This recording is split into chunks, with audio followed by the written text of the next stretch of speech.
15 अगस्त 1872 श्री अरविन्दको जन्म कोलकातामा भएको थियो। उनका पिता डाक्टर कृष्णधन घोष उनलाई उच्च शिक्षा दिएर उच्च सरकारी पदमा आसीन भएको देख्न चाहन्थे। त्यसैले उनले आफ्नो पुत्रलाई अङ्ग्रेजी जीवनशैलीमा संस्कारित गर्न 5 सालको उमेरमै दार्जिलिङको स्कुलमा पठाए। त्यसको 2 वर्षपछि मात्र 7 वर्षकी उमेरमा बेलायत पठाए। भारत स्वतन्त्रताको लडाईँको शङ्खनाद भइरहेको समयमा 7 वर्षका उमेरमा बेलायत गएका श्री अरविन्द 14 वर्षपछि सन् 1893 भारत फर्किए। अरविन्द एउटा बङ्गालको बडो प्रतिष्ठित परिवारमा जन्मिनु भएको। उहाँको बुवा डाक्टर हुनुहुन्थ्यो र उहाँको बुवाको अध्ययन इङ्ल्यान्डमा भएको थियो र इङ्ल्यान्डमा प्र्याक्टिस पनि गर्नुभयो मेडिकल। उहाँलाई पाश्चात्य दर्शनले एकदम प्रभावित गरेको थियो, इङ्ग्लिस स्टाइलले। उहाँ चाहिँ भारतीय कुनै चिज पनि मन पराउनुहुन्थेन। चाहनुहुन्थ्यो कि बङ्गाली हुनुहुन्थ्यो त मेरो छोरा इङ्ग्लिसमै बोलोस्, मेरो श्रीमती मसँग इङ्ग्लिसमै बोलोस्। र 7 वर्ष हुँदा साथै उहाँलाई चाहिँ अब इङ्ल्यान्ड जाऊ, तिमी इङ्ल्यान्ड पढ्न इङ्ग्लिस कल्चरमा, उहाँ इङ्ल्यान्ड पठाइदिनु हो। उनले अङ्ग्रेजी, जर्मन, फ्रेन्च, ग्रिक र ल्याटिन भाषामा पूर्ण दक्षता हासिल गरेका थिए। बेलायतमै श्री अरविन्द भारतको स्वतन्त्रता सङ्ग्रामलाई सहयोग गर्ने देशभक्तहरूको एक गुप्त समूहमा समावेश भइसकेका थिए। उनी अति नै प्रतिभावान थिए। मात्र 18 वर्षको उमेरमा अत्यन्तै कठिन मानिने अङ्ग्रेजहरूले प्रशासन छान्ने भारतीय सिभिल सेना ICS को परीक्षामा उनी प्रथम भए। तर अङ्ग्रेजहरूको गुलामी शासन यन्त्रको पूर्जा भएर कार्य गर्न उनलाई मान्य भएन। घोडचढीको प्रयोगात्मक जाँचमा उनी उपस्थित भएनन् र त्यो सेवाबाट बाहिरिए। त्यो बेला कस्तो थियो भने इन्डियाको सबभन्दा ठुलो सर्भिस अहिले पनि IAS भन्छ, इन्डियन एडमिनिस्ट्रेटिभ सर्भिस। त्यो एउटा इन्डियन सिभिल सर्भिस भन्थ्यो। अङ्ग्रेजहरूले त्यो जाँच लिन्थ्यो, त्यसमा जो पास हुन्थे तिनीहरू चाहिँ डिस्ट्रिक्ट मेजिस्ट्रेट भएर आउँथे, ठुल्ठुलो अफसर भएर आउँथ्यो। ICS एक्जामिनेसन सबभन्दा प्रेस्टिजियस मानिन्थ्यो। अनि अरविन्दको बुवाको पनि इच्छा के थियो भने मेरो छोरा चाहिँ डिस्ट्रिक्ट मेजिस्ट्रेट बनोस्, अफसर बनोस्। त्यो जाँचमा बस्न लगाउनु भयो। अरविन्दले त्यसमा चाहिँ रिटन सबै सब्जेक्टमा टप गर्नुभयो। त्यसको एउटा प्र्याक्टिकल जाँच हुन्थ्यो, किन त्यो बेला इन्डियामा गाडीहरू त्यति आइसकेका थिएन। अफसरहरूले घोडा चढ्नु पर्थ्यो। 1901हरूको कुरा हो होइन। गाडी आइसकेका थिएन, घोडा चढ्नु पर्थ्यो। अनि घोडा चढ्ने चाहिँ प्र्याक्टिस गर्नुपर्ने पुलिस अफसरलाई। त्यो घोडदौडको प्र्याक्टिसमा चाहिँ उहाँ जानेर जानु भएन, किनभने उहाँलाई इच्छा थिएन कि म अङ्ग्रेजहरूको सर्भिस गरौँ। टप गरेर IAS एक्जामिनेसनमा ICSमा टप गरेर पनि प्र्याक्टिकलमा उहाँ जानु भएन। र त्यस कारण म त्यहाँ बडौदाका महाराजा आउनुभएको थियो, त्यहाँसँग उहाँको अलिकति गायकवाडसँग परिचय भयो। गायकवाडले चाहिँ तपाईँ मेरो अध्ययन सकेपछि मेरो राज्यमा आएर मेरो मन्त्री बन्नुहोस् भन्नुभयो। अनि उहाँले अध्ययन सके। इन्डिया आएपछि गायकवाड बडौदाको महाराजको चाहिँ एडभाइजर या मन्त्री जे भनौँ त्यहाँ भएर उहाँले आफ्नो करियर सुरु गर्नुभयो। श्री अरविन्दले 6 वर्षसम्म बडौदा राज्यको विभिन्न पदमा बसेर सेवा गरे। यही कालखण्डमा उनले भारतीय आध्यात्मिक साहित्यको अध्ययन गरे। चारैतिर अङ्ग्रेजी शासनको विरुद्धमा देशभरि आन्दोलनहरू चलिरहेको थियो। गुजरातमा बाल गङ्गाधर तिलकलाई भेटेपछि तिलकको क्रान्तिकारी व्यक्तित्वबाट अरविन्द धेरै प्रभावित भए।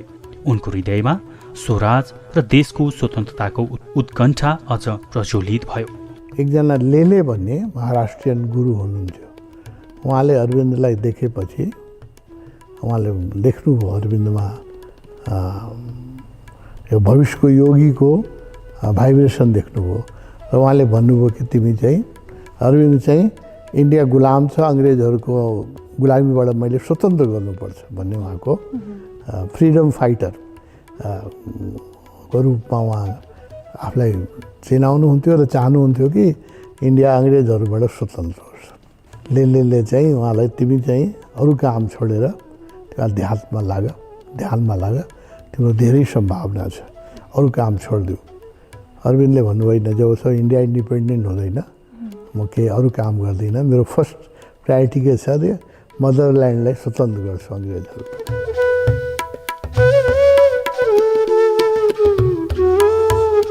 मृणालीसँग अरविन्दको विवाह। उनले आफ्नो विवाहको लागि बधु खोज पत्रिकामा विज्ञापन गरेका थिए। हिन्दू परिवारकी कन्या हिन्दू रीतिरिवाजले विवाह गर्ने इच्छुक बधु चाहिएको कुरा उनले सो विज्ञापनमा उल्लेख गरेका थिए। 1901 उनले 14 वर्षकी मृणालिनीलाई विवाह गरे। तर अरविन्दले आफूलाई राजनैतिक जीवनमा उम्मिदिएपछि पारिवारिक जीवनले गति लिएन। अलिपुर जेलको रूपान्तरणकारी प्रवास पश्चात श्री अरविन्दको जीवनले अन्तर्मुखी मोड लियो। मृणालिनी आफ्ना पति श्री अरविन्दप्रति पूर्ण रूपले समर्पित रहिन्। वास्तवमा विवाहकै दिन श्री अरविन्दले सहधर्मिणी मृणालिनीलाई आफ्नो जीवनको लक्ष्यको बारेमा रोचक तर गहन यस्तो एक पत्र लेखेका थिए। मेरा 3 पागलपन छन्। पहिलो, म यो गए गुज्रेको समाजको भाग भए पनि यदि मैले आफ्नो आराम या संग्रहको कुरा सोचेँ भने त्यो मेरो लागि चोरी बेहिमानी जस्तै एक घृणित कार्य हुनेछ। ईश्वरले जति दिएको छ त्यसबाट केवल निर्वाह योग्य आफ्नो लागि बाँकी सबै जनता जनार्जनलाई फर्काउन चाहन्छु। दोस्रो, मैले निश्चय गरेको छु कि म ईश्वर प्राप्त गरेरै छाड्छु। आजको सम्प्रदायवादीहरूको आडम्बरमा मेरो कुनै भरोसा छैन, तर मलाई पक्का निष्ठा छ कि ईश्वर छ। उसलाई एक सच्चा मनुष्यले मात्र प्राप्त गर्न सक्छ। म मार्ग तलास गर्नेछु र त्यसमा दृढ सङ्कल्पले हिँड्नेछु, चाहे कति नै श्रम समय र कष्ट भोग्न नपरोस्। यो लक्ष्यलाई म प्राप्त गरेरै छोड्छु। र तेस्रो, आफ्नो देशलाई म आफ्नै माता जस्तो भावनाले पुज्न चाहन्छु।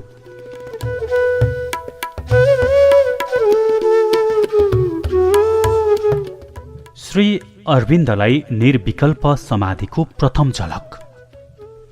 बडौदा प्रवासकै दौरानमा महाराष्ट्रका एक योगी विष्णु भास्कर लेलेसँग श्री अरविन्दको भेट भयो। शिवपुरी बाबाले भन्नुभएको छ कि लेलेलाई श्री अरविन्द कहाँ साधना सिकाउन मैले पठाएको हुँ। लेलेले श्री अरविन्दमा ठूलो आध्यात्मिक सम्भावना देखे र उनलाई साधनामा प्रेरित गरे। तर श्री अरविन्दले आफ्नो व्यस्त जीवनको कारण आफूलाई साधना गर्ने समय नभएको बताए। तर 3 दिनको भए पनि छुट्टी लिएर आफूसँग साधना सिक्न लेलेले पुनः आग्रह गरे। श्री अरविन्द 3 दिनको बिदा लिएर एकान्तमा साधना गर्न तयार भए। ध्यानको पहिलो चेष्टामै श्री अरविन्दलाई गहन आध्यात्मिक अनुभूति प्राप्त भयो। लेलेले उनलाई विचारको साक्षी हुन सिकाए।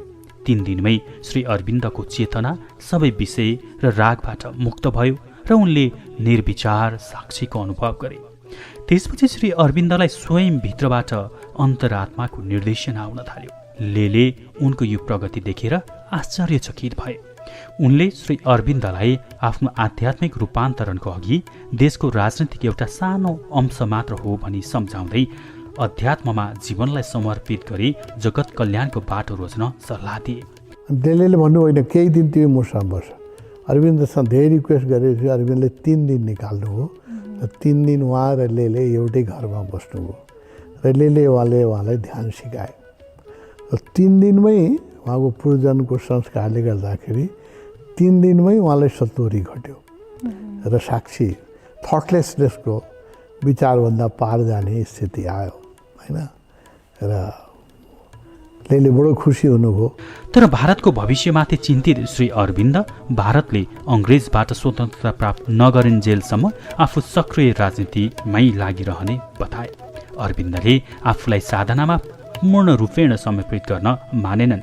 लेलेले तिम्रो अन्तर्गुरु जागिसकेको छ, अब तिमीलाई बाहिरी गुरुको आवश्यकता पर्दैन, अन्तरावाजलाई कहिल्यै अवज्ञा नगर्नु भनेर सल्लाह दिए।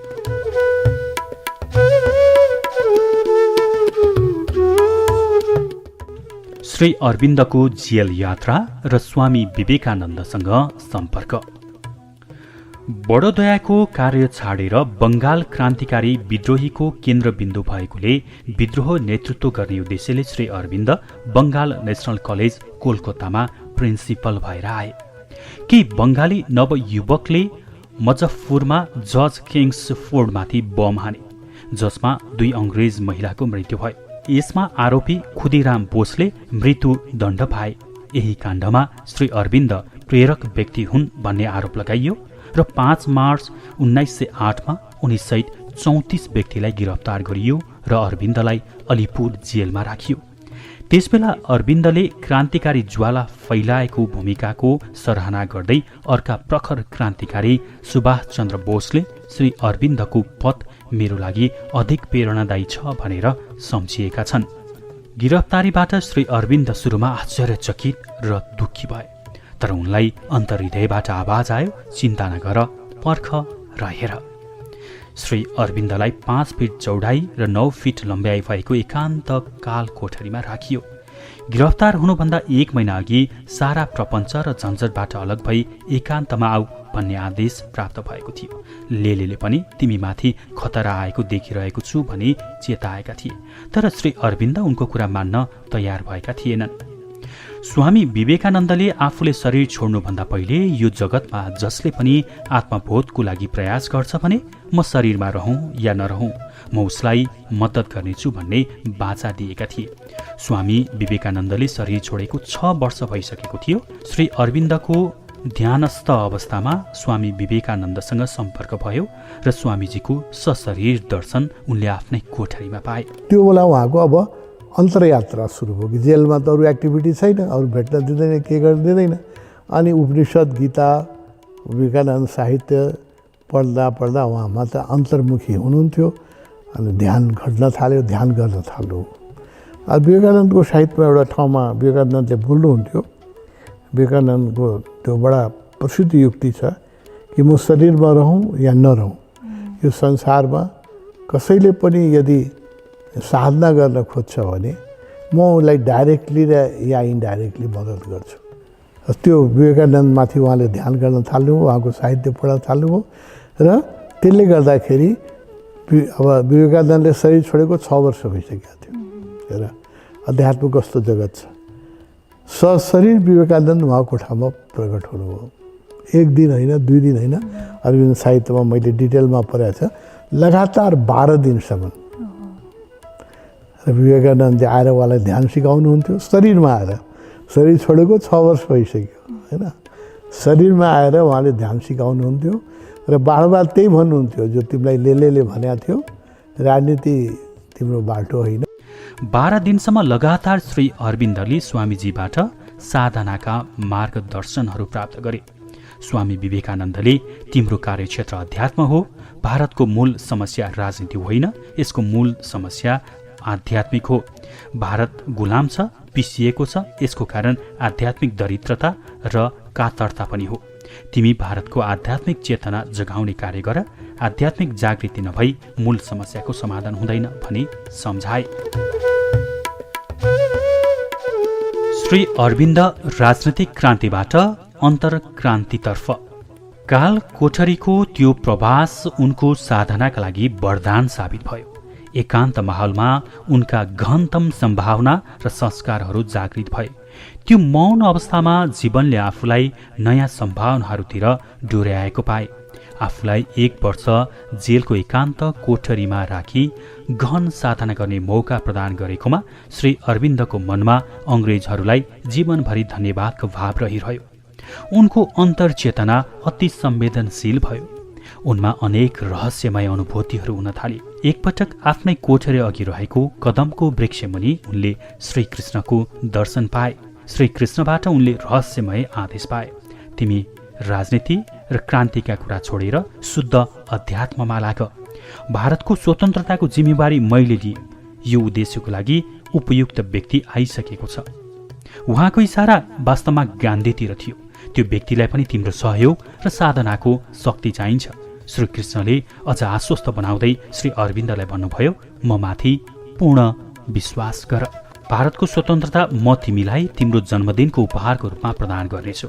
श्रीकृष्णको कृपाले 1 वर्षभित्रै श्री अरविन्द जेलबाट छुटे। अलिपुर जेल अहिले पनि छ, जुन कोठामा अरविन्दलाई राखेको थियो त्यो कोठालाई त अहिले इन्डिया गभर्मेन्टले चाहिँ एउटा मन्दिर जस्तो बडो पवित्र स्थान बनाएको छ। त्यो टुरिस्टहरू हेर्न जान्छन् त्यसलाई। त्यो सेलको गेटमै एउटा चाहिँ कदमको रुख थियो। कदम कृष्णको प्रिय रुख हो होइन। मथुरा वृन्दावनमा कदमकै रुखको मुनि कृष्ण लीला गर्नुभएको सुने होला अनि कृष्णको भक्तहरूले कदमको रुखलाई खुब पूजा गर्छ जस्तो बुद्धिस्टले पिपलको रुखलाई गर्छ त्यस्तै त्यो कदमको रुख थियो एक दिन चाहिँ अरविन्द ध्यान गर्दा गर्दा अब विवेकानन्दले 12 दिन भन्दाखेरि पनि उहाँ मान्नु भएन अनि अरविन्द कृष्ण प्रकट हुनुभयो त्यहाँ र यो अब 110 वर्ष पुरानो घटना हो है यसमा सामान्य व्यक्तिलाई विश्वास पनि हुँदैन र श्रीकृष्णले के भन्नुभयो भने तिमीलाई जुन स्वामी विवेकानन्दले भनिराख्नु भएको छ जुन लेलेले भनिराख्नु भएको छ तिमी जोग गर्नलाई धर्म गर्नलाई जन्मेको हो तिमी चाहिँ राजनीति गर्नलाई जन्मेको होइन अनि अरविन्दको जुन उखान थियो त्यो उल्टाउनु भयो म राजनीति छोडिदिन्छु र इन्डिया स्वतन्त्र भएपछि म राजनीति छोडिदिन्छु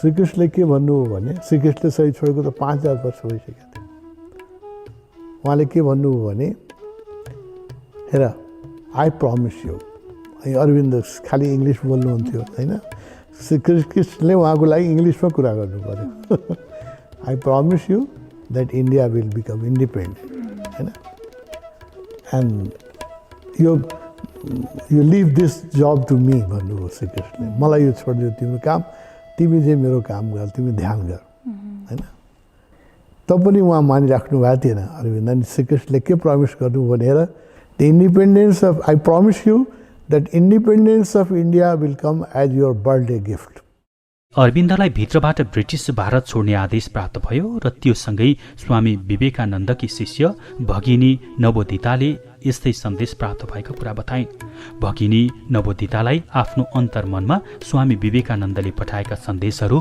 प्राप्त हुन्थे राजनीतिको पनि गहिरो नशा हुँदो रहेछ तर श्री अरविन्दको नियतिले उनलाई अर्कै बाटोमा अघि बढ्ने तारतम्य मिलाइसकेको थियो अब उनले राजनीतिलाई छोडेर पूर्ण रूपेण साधनामा समर्पित भएनन् भने फेरि जेल या फाँसीसम्म हुन सक्छ भन्ने स्वामीजीबाट प्राप्त भएको सन्देश भगिनीले श्री अरविन्दलाई सुनाइन् र ब्रिटिस भारतबाट बाहिर गएर आफ्नो साधना गर्ने सल्लाह दिइन् 4 अप्रिल 1910 मा श्री अरविन्द फ्रान्स प्रशासित पण्डोचरी आइपुगे र 1950 सम्म त्यही प्रवास गरे जीवनका 26 वर्ष उनी एउटै कोठामा मौन साधनारत भए त्यहाँबाट कतै पनि निस्किएनन् र पाण्डुचेरीमा उहाँले चाहिँ आफ्नो साधना गर्नुभयो 1911 देखि 1950 मा उहाँले शरीर छोड्नुभयो कति वर्ष भयो 39 वर्ष हो होइन 39 वर्ष उहाँले पाण्डुचेरी छोड्नु भएन त्यसपछि उहाँले कठिन तपस्या गर्नुभयो 39 इयर्स होइन एउटै सिटीमा त्यो सहरबाट बाहिर कहिले पाइला राख्नु भएन पछि चाहिँ एउटै घरमा एउटा कोठाबाट पनि 26 वर्षमा निस्किनु भएन एउटै कोठामा 26 इयर्स साधना भनेको त सजिलो कुरा होइन पाण्डुचेरीका प्रारम्भका दिनहरू कष्टकर थिए श्री अरविन्द सुरुवातका दिनमा 2 कोठाको सानो घरमा 4 शिष्यका साथ बसे ती दिनहरू चरम आर्थिक अभाव र गरिबीका थिए घरमा बत्ती थिएन र प्रत्येक दिन 2 मैनबत्ती किनिन्थ्यो एक श्री अरविन्दलाई लेखपढ गर्न दिइन्थ्यो अर्को आश्रमको सबै कार्य गर्न उपलब्ध हुन्थ्यो बाहिरको नलमा नुहाउनु पर्थ्यो पुरै आश्रममा एउटा मात्रै तौलिया थियो आश्रमसँग पैसै थिएन आश्रममा बाथरुम पनि थिएन सार्वजनिक बाथरुममा जानु पर्थ्यो आश्रममा श्री अरविन्दले नुहाइसकेपछि मात्रै अरू आश्रमवासीहरूले त्यही तौलिया प्रयोग गर्थे सन् 1912 मा श्री अरविन्दले आफ्ना कोलकाताका मित्र मोतीलाल रोयलाई आर्थिक समस्याले आजित भएर यस्तो अत्यन्तै मार्मिक पत्र पठाए आश्रममा अहिले जम्मा 8 आना मात्र बाँकी छ र 7 जना आश्रित छन् आजको छाक त टारिएला तर भोलि के हुन्छ थाहा छैन हामीलाई सहयोग गर्ने यहाँ कोही पनि छैन त्यसैले जसरी भए पनि 50 रुपैयाँ तुरुन्त पठाउनु र यसका लागि शारीरिक मानसिक आध्यात्मिक सबै शक्तिको प्रयोग गरे पनि हुन्छ हुन त हामीलाई विश्वास छ भगवानले हामीलाई हेर्नेछन् तर भगवानको अन्त्यसम्म कुराएर परीक्षा लिने अत्यन्तै पुरानो नराम्रो बानी छ